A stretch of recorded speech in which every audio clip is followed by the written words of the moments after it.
一把游戏可能要经历好几次订正思路的转变，最后才能玩到最合适的阵容。这把来自艾欧尼亚的千分局素材就深刻诠释了这个意思。手里电刀加2星莫甘娜骑手，自然而然能想到的就是蓝发。第一轮强化符文，刷掉替罪羊和假人金币，因为这把是河蟹城邦，经济类强化的优先级在下降，剩下值得等待和商店故障。因为我们有莫甘娜和2组前排对子，所以也不需要值得等待补骑手质量。那就是单选题了，选辅助装。殉道和永恒烈焰注重后期发力，女妖面纱更适合战士，与这把前后排法系过渡的方向不搭，所以是月食。选秀因为位次较高，拿不到能合成的装备，所以有一个小小的伏笔在。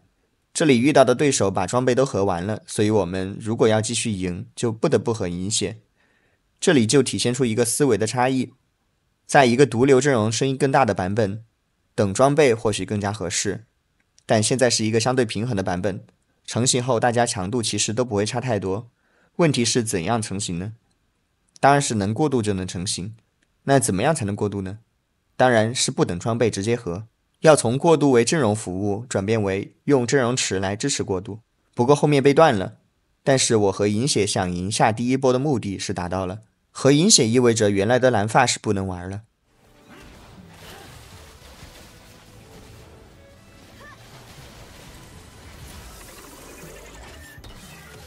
野怪爆了个偷偷，又来了一个飞机，那这把能不能是极客呢？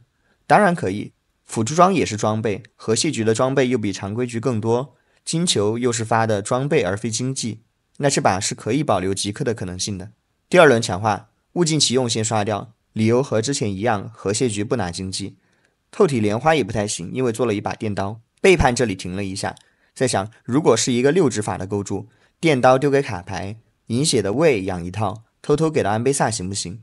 后面觉得还是算了，因为麦迪没装备，马上发的2星麦迪不见得比现在的场面更强，于是按往极客方向靠的想法，选下便携断炉，稍作犹豫，拿下和现有场面装备更贴合的金身。虽然暗爪飞机在极客里还可以，但是这里短期做不出与之配合的无尽。选秀观察了一圈外面，这家是蓝发，这家是力量塔，这家是梦魇，这家是螃蟹，这家也是螃蟹，这家是极客转，这家来飞机和蜘蛛留了极客基础，也可能是极客。所以如果继续走极客，会有2家同行。我手里没有绝对的对冲同行的优势，比如我是顶级的装备组合和海克斯，并且有大连胜过渡能比他们先启动，所以可能要放弃极客的想法了。电刀金身还有一个银血，想到的是外交法，安贝萨来消化银血，偷偷的乌鸦日炎的盖伦，所以拿了一个大棒又往这边靠。这是这把想的第3个阵容了。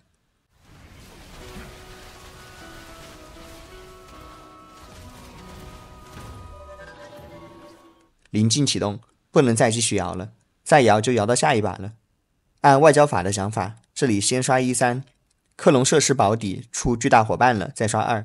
导师智和盖伦不搭不好站，4飞增援经济不拿，巨大伙伴配塞恩是一个联动。第一波启动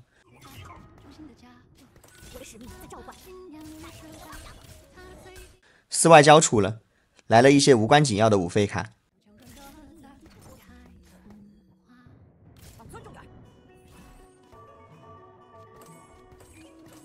场面没有及时调整过来，巨大伙伴没吃满，2星乌鸦没换船长，多掉了1-2滴血。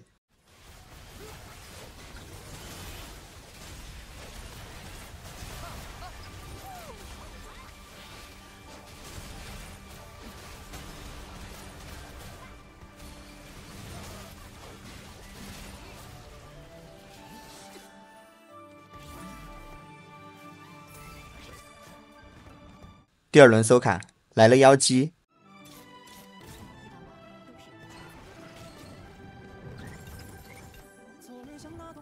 按道理偷偷的乌鸦银血给安贝萨的，但是开始了还在调后排的装备，所以索性就把银血敲掉，偷偷就给安贝萨好了。这里希望能敲出前排装或法装，但是出了青羽，还不如不敲。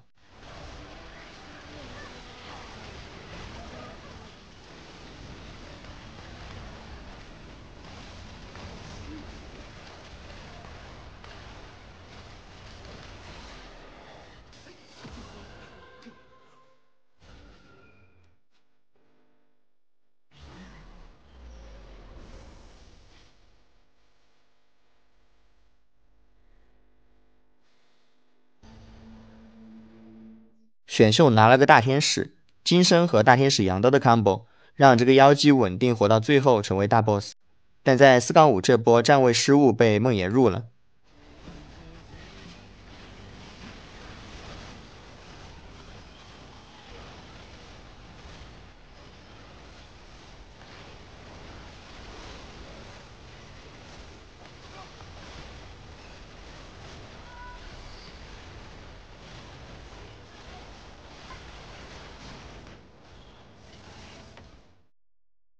异变火球没要，因为有日炎了，刷出星元之准。我感觉这把有迹象，星元这个强化就是数值高。如果你是前排很能扛、能拖时间的阵容，给到后排站稍微往中间一点的位置，就能刮很多伤害。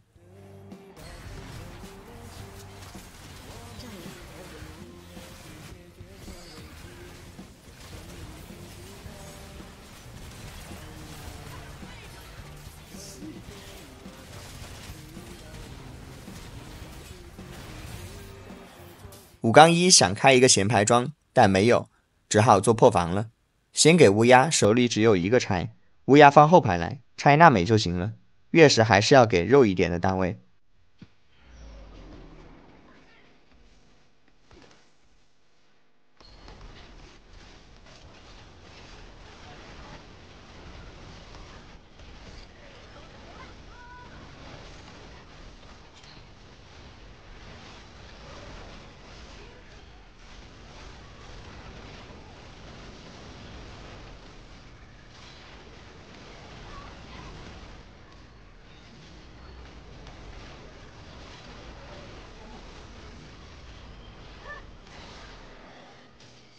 有人说电刀是不是不应该给乌鸦，因为他自己第一段吃不到减抗，但是这里还是想装备能集中一点。电刀破防也有联动，后面基本就是纯响了，注意一下对位，像这波对位就很差，巨杀泰坦的2000安贝萨直接送了。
你可能会想，这把要是8级没有妖姬怎么办？是不是无了？但其实不会，没有妖姬也会有2星左移，没有2星左移，乌鸦或者娜美就3了。没有3星3费，我可以用2星蜘蛛带这3件站后排，效果也不会差太多的。最后可能击不了，但是也不会掉大分。反正我在8级是一直花钱的。妖姬你是很优秀，很幸运也很感恩能遇到你，但是我从来不会想，要是没有你我怎么办？君来随君意，君走我不留。在另一个没有你的时空，太阳也会照常升起。前程和对的人从来不是2选1，对的人会站在你的前程里。反正到最后1星妖姬就吃了，对手有2星金克斯和妖姬，不过我有6费卡，也算公平。